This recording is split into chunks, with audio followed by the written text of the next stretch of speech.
Hey guys, welcome back. তারপর বলো কেমন আছো তোমরা।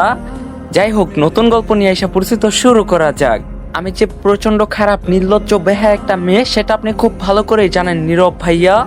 এই তো লজ্জা করে না বড়দের মুখে মুখে এভাবে তর্ক করতে? আর তোকে না বলছিলাম এই বাড়িতে না আসতে, তাহলে কেন আসছিস? আমার মামার বাড়ি তাই আসছি। মামার বাড়িতে এসেছিস ভালো কথা, আমার রুমে কি করছিলি তুই? মামি আপনাকে ডাকছিল, আমি আসতে চাইনি, তাও আমায় পাঠিয়েছে। তুই আমার ঘরে আসতে চাসনি? সিরিয়াসলি? তুই তো শুধুই আমার আশেপাশে আসার বাহানা খুঁজিস, তাই না? তামান্না, আপনার এত অপমানের পরও বারবার কেন আপনার কাছে আসি সেটা জানতে চাইবেন না? একদম না, তোর এসব আজাইরা কথা শোনার ইচ্ছা বা টাইম কোনোটাই আমার নাই। তোকে যেন আর আমার ঘরে না দেখি। আমিও আর কথা না বাড়িয়ে চলে আসি। এই লোক একটু ভালো মতো কথা বলতে পারে না। আমি তামান্না, আর নীরব ভাইয়া আমার মামাতো ভাই। ভাইয়াকে আমি অনেক ভালোবাসি, কিন্তু ভাইয়া সেটা বুঝতেই চায় না। সবসময় বাজে ব্যবহার করে আমার সাথে, নিষ্ঠুর একটা। আমি সোজা মামির কাছে চলে গেলাম। আচ্ছা মামি, নীরব ভাইয়ার জন্মের সময় কি মামা খুব একটা এসব কি কথা তামান্না? তাহলে একটু মধু কিনে নিজের ছেলের মুখে দেননি কেন? বুঝছি, আবার কিছু বলছে ও তোকে?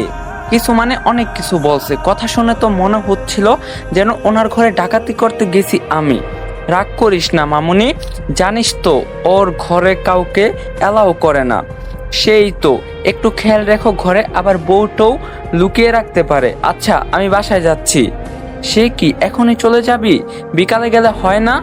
না গো, এখানে থাকার মুডটাই নষ্ট হয়ে গেছে। আচ্ছা সাবধানে যাস। নীরব ভাইয়াদের বাসা থেকে এসে মন খারাপ করে বসেছিলাম। ভাইয়া কেন এমন করে আমার সাথে? মুড ঠিক করার জন্য বিকালে রাহা আর আরিশকে নিয়ে বাইরে বের হলাম। রাহা হলো আমার প্রাণপ্রিয় বান্ধবী, আর আরিশ আমার কাজিন। সবাই মিলে ফুচকা খেতে যাব বলে ঠিক করলাম, সাথে টুকটাক কিছু শপিং করব। শপিং শেষ করে তিনজন এসেছি ফুচকা খেতে। ভেবেছিলাম হয়তো ফুচকা খেলে মনটা ভালো হয়ে যাবে, কিন্তু এখানে এসে মনটা আরো খারাপ হয়ে গেল। দেখলাম নীরব ভাইয়া কথা আপুকে ফুচকা খাইয়ে দিচ্ছে। নীরব ভাইয়া সবার সামনে কথা আপুকে নিজের বেস্ট ফ্রেন্ড বলে দাবি করলেও ও যে যে ওদের ভেতর অন্য কিছু আছে সেটা আমি ভালো করেই জানি। বেস্ট ফ্রেন্ডকে বুঝি কেউ এভাবে ট্রিট করে? মনটাই খারাপ হয়ে গেল, চোখে পানি টলমল করছে। ওদেরকে নিয়ে ফুচকা না খেয়ে ওখান থেকে চলে এলাম। রাহা নীরব ভাইয়ার ব্যাপারে সব জানে বলে কোনো প্রশ্ন করলো না আমায়, কিন্তু আরিশ একের পর এক প্রশ্ন করেই যাচ্ছে। শরীর খারাপ লাগছে বলে চলে এলাম। বাড়ি ফিরে কাউকে কিছু না বলে সোজা রুমে গিয়ে দরজা লাগিয়ে দিলাম। কেন জানি না আজ খুব কান্না পাচ্ছে। নীরব ভাইয়া আর কথা আপুকে আমি আগেও অনেকবার একসাথে দেখছি, তখন খারাপ লেগেছে, কিন্তু কেন জানি না আজ কষ্টটা খুব বেশি হচ্ছে। এসেছি পর থেকে ঘরেই বসে আছি। রাতে খাবারের জন্য আম্মু আব্বু, তোমার যদি ক্রিকেটে জ্ঞান থাকে তাহলে তুমি ক্রিকেট থেকে ভালো টাকা আর্ন করতে পারবা। তোমার যদি ফুটবলে ভালো জ্ঞান থাকে তোমরা ফুটবল থেকে ভালো টাকা আর্ন করতে পারবা। এছাড়াও সেখানে অনেক প্রকার গেম আছে যেটা খেলে তোমরা টাকা আর্ন করতে পারবা। এবং আমার প্রোমো কোড ইউজ করে ফার্স্ট ডিপোজিটে 200% বোনাস পেয়ে যাবা। সাথে আছে আইফোন 14 প্রো ম্যাক্স জেতার সুযোগ। সো লিংক থাকবে পিন কমেন্টে। ডাকতে এলেও শরীর খারাপ বলে কাটিয়ে দিয়েছি। প্রচুর কেঁদেছি এতক্ষণ, চোখ মুখ একদম ফুলে গেছে, মাথাটাও খুব ধরছে। মাথা ব্যথা কমাতে এই রাতেই একবার গোসল করলাম। রাত প্রায় 3টা বাজে। এত রাতে গোসল করছি তাহলে নির্ঘাত ঠান্ডা লাগবে, তাই ভালো মতো চুল মুছেই ঘুমিয়ে পড়লাম। রাতে শরীর কাঁপিয়ে জ্বর এসেছে। ভালো মতো চুল শুকিয়ে ঘুমানোর পরও কিভাবে জ্বর এলো সেটা আমি মাথায় ঢুকলো না। মা আমার মাথায় জলপুট্টি দিচ্ছে, বাবা ডাক্তার আনতে গেছে। সকাল মাত্র 6টার কাছাকাছি। ইতিমধ্যে আমার 14 গোষ্ঠী হাজির হয়েছে আমার সামনে। খবর পেয়েই সবাই চলে এসেছে। সামান্য একটু জ্বর হওয়ায় এভাবে সবাইকে ডেকে আনার কি মানে বুঝি না। আমার জ্বরকে অবশ্য সামান্য বলা চলে না। আমার খুব একটা জ্বর হয় না, কিন্তু যখন হয় তখন একদম হসপিটালে অ্যাডমিট হওয়া লাগে। এত মানুষের মধ্যে আমার চোখ শুধু নীরব ভাইয়াকেই খুঁজছে। আমার এত জ্বর, যেন কি উনি আসবে না। দুপুরের দিকে জ্বর একটু কমছে। সবাই চলে গেল, মামি থেকে গেছে। নীরব ভাইয়া নাকি মামিকে নিতে আসবে। এই সুযোগে নীরব ভাইয়াকে একটু দেখব বলে ড্রয়িং রুমে এসে বসে আছি। কালকের ব্যাপারটা নিয়ে ওনার উপর অভিমান হয়েছিল, তবু এই বেহায়া মনটা যে ওনাকে দেখার জন্য ব্যাকুল হয়ে আছে। একটু পরে মামি আমার জন্য কিসের জন্য রস নিয়ে আসলো। জ্বরের সময় নাকি এগুলো খেলে ভালো লাগে। আমি খাবো না করেই খেয়ে ফেললাম। প্রচণ্ড তিতা ছিল এটা। কেমন খেতে এটা? নীরব ভাইয়ার মতো, মানে খুব তিতা, একদম রসকস নাই। আমার কথা শুনে মামিও হেসে দিল, সাথে সাথে আমিও হেসে উঠলাম। আম্মুর পর মামি আমাকে সবচেয়ে বেশি ভালোবাসে। মামির একটা মেয়ের খুব শখ ছিল, কিন্তু নীরব ভাইয়া হওয়ার পর মামি আর কনসেপ্ট করতে পারেনি, তাই আমাকে নিজের মেয়ের মতো করে দেখে। মামির বাড়ির সবাই আমাকে খুব ভালোবাসে, শুধু নীরব ভাইয়াই আমাকে সহ্য করতে পারে না। একদিন বসত আমার হাত থেকে একটু পানি কথা আপুর গায়ে পড়ে গিয়েছিল বলে খুব বকেছিল আমায়, একটা থাপ্পড়ও মেরেছিল। সেদিন বাড়ি এসে খুব কেঁদেছিলাম। সেদিন অবশ্য এমন জ্বর এসেছিল, তারপর 3 মাস মামা বাড়ি যায়নি।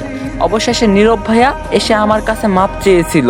বসে বসে এসব স্মৃতি চারণ করছিলাম, তখনই নীরব ভাইয়া চলে এলো, কিন্তু ওনার সাথে আবির ভাইয়াও ছিল। আবির ভাইয়া আমার নিজের ভাই।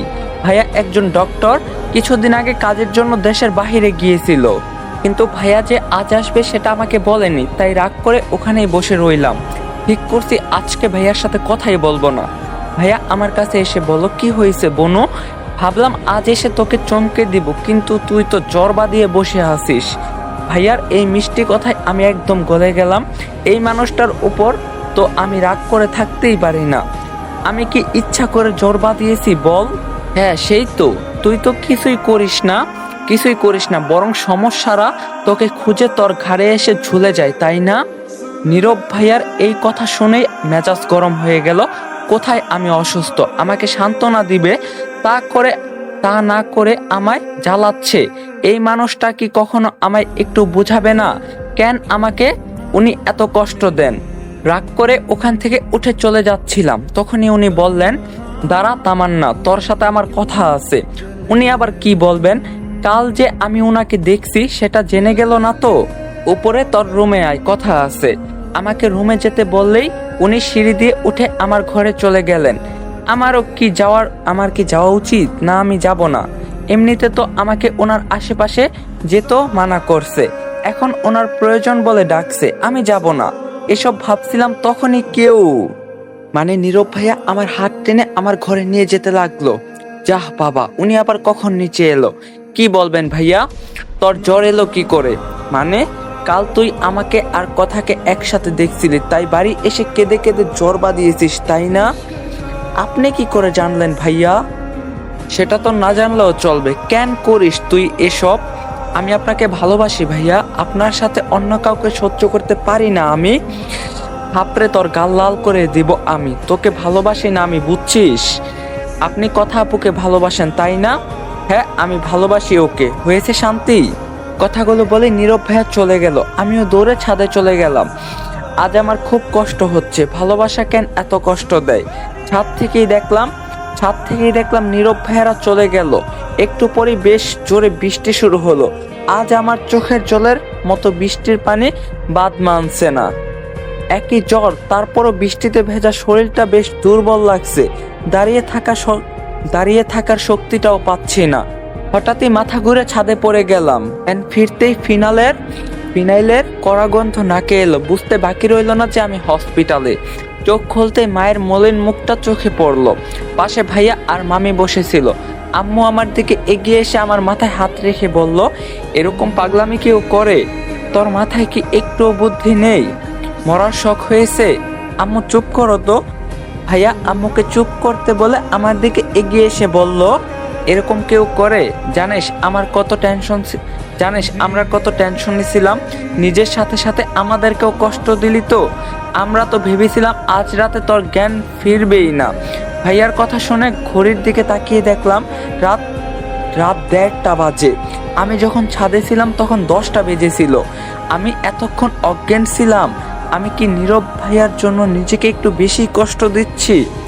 আম্মু খাবার খাইয়ে ওষুধ খাইয়ে চলে গেল। বাকি সবাইকে ভাইয়া বাসায় পাঠিয়ে দিল। একটু পরে ভাইয়া আমার কাছে এসে আমার হাত ধরে বলল, কি হয়েছে বনু? তুই কোন ব্যাপারে এত কষ্ট পেয়েছিস আমায় বল। আমি আর না থাকতে পেরে ভাইয়াকে জড়িয়ে ধরে কেঁদে দিলাম।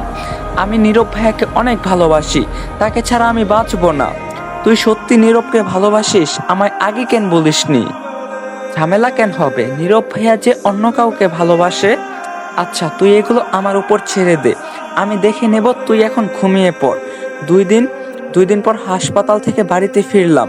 এই 2 দিন নীরব ভাইয়া একবারও আমার খবর নেয়নি। আমি কি এতই ফেল না? আমি এবার এইচএসসি দিছি, এখনো রেজাল্ট দেয়নি, তাই পড়াশোনার চাপও নেই। সারাদিন শুয়ে বসেই কাটে। আম্মু রান্না করে, আব্বু অফিসে, আর ভাইয়া হসপিটালে, আর আমি একা একা বসে বোর হচ্ছি। টাইম পাস করার জন্য মোবাইল নিয়ে ফেসবুকে ঢুকলাম। এই 2 দিন ফোনের কোনো খবরই ছিল না। ফেসবুকে ঢুকে চোখ পড়ল নীরব ভাইয়ার হাস্যোজ্জ্বল ছবি। তাদের ফ্রেন্ড গ্রুপের সবাই মিলে ট্যুরে গেছে। সবার গ্রুপ ছবি হলেও ভাইয়া তার আর কথা আপুর 2টা ক্লোজ ছবি পোস্ট করছে। ছবিগুলো দেখতে চোখ দিয়ে 2 ফোঁটা জল গড়িয়ে পড়লো। মোবাইল রেখে বাইরে চলে গেলাম। বিকালে ভাইয়া এসে বলল আজ নাকি আমায় নিয়ে শপিংয়ে যাবে। কথাটা শুনে মনটা ভালো হয়ে গেল। সন্ধ্যায় ভাইয়ার সাথে শপিংয়ে গেলাম। ভাইয়া আমার পছন্দ মতো সব কিছু কিনে দিল। রাতে বাইরে খাওয়ার কথা থাকলেও ভাইয়ার একটা ইমার্জেন্সি আশায় ভাইয়া আমাকে বাসায় নামিয়ে দিয়ে হসপিটালে চলে গেল। বাসায় এসে দেখি মামি আর নীরব ভাইয়া এসেছে। আমাকে দেখে মামি বলল, এই 3 দিন আমার মেয়েটা কতটা শুকিয়ে গেছে। এই কয়দিন হসপিটালে নিশ্চয়ই ভালো খাওয়া হয়নি। মামির কথা শুনে নীরব ভাইয়া মামিকে প্রশ্ন করলো, ও যে হসপিটালে ছিল আমাকে তো বলনি।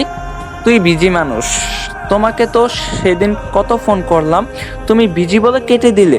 তারপর তো ট্যুরে চলে গেলি। ভাইয়া কিছু বলবে তার আগেই আম্মু এসে ভাইয়াকে খেতে নিয়ে গেল আর আমাকে বলল, ফ্রেশ হয়ে আয় তামান্না, খাবার দিচ্ছি। আমি একটা তাচ্ছিল্যর হাসি দিয়ে চলে এলাম। নীরব ভাইয়া তাহলে এতটাই ভিজে ছিল কথা আপুর সাথে? ফ্রেশ হয়ে এসে মোবাইলটা হাতে নিয়েই দেখলাম অনেকগুলো মেসেজ এসেছে। একটা মেসেজ ওপেন করতে আমার মাথায় আকাশ ভেঙে পড়ল। মেসেজে লেখা ছিল, তুমি কি জানো শুভ্রপরি, তোমার শুভ্রতায় আমি প্রতিনিয়তই ডুবে মরছি। আমাকে এমন মেসেজ কে পাঠাবে? তখনই আম্মুর ডাকাডাকিতে নিচে গেলাম। বাকি মেসেজগুলো আর দেখা হলো না। টেবিলে নীরব ভাইয়ার থেকে যতটা দূরত্ব বজায় রেখে বসেছি। অ্যাডমিশনের ব্যাপারে কি ভাবলি তামান্না? নীরব ভাইয়ের কথায় তার দিকে তাকিয়ে বললাম, এখনো কিছু ভাবিনি ভাইয়া। মাথা থেকে উল্টাপাল্টা সব চিন্তা ঝেড়ে ফেলে পড়ায় মনোযোগ দে। ভাইয়ার কথায় কোনো উত্তর দিলাম না। ভাইয়া যে আমাকে তার কথা ভুলে যেতে বলছে সেটা আমি ভালোই বুঝছি। চুপচাপ খাওয়া শেষ করে রুমে এসে ঘুমিয়ে পড়লাম। মাঝরাতে হঠাৎই ফোনের শব্দে ঘুম ভেঙে গেল। এত রাতে আমায় কে ফোন করলো? ফোনটা ধরতেই কেউ একজন বলল, কেমন আছো শুভ্রপরি? কে আপনি? আর আমার নাম্বারই কই পাইছেন? আর এত রাতে ফোন করছেন কেন? আমি তোমার খুব পরিচিত একজন। মানে? গেস করো আমি কে। প্লিজ বলেন কে আপনি। আমি হলাম তোমার। গাইস, পার্ট 1 তোমাদের কাছে কেমন লাগছে অবশ্যই কমেন্টে জানাইবা। আর পার্ট 2 চাও কিনা অবভিয়াসলি কমেন্ট করবা, ঠিক আছে? ভিডিওটা বেশি বেশি লাইক করবা, চ্যানেলে নতুন থাকলে অবশ্যই সাবস্ক্রাইব করবা। দেখা হবে পার্ট 2 তে। আল্লাহ হাফেজ।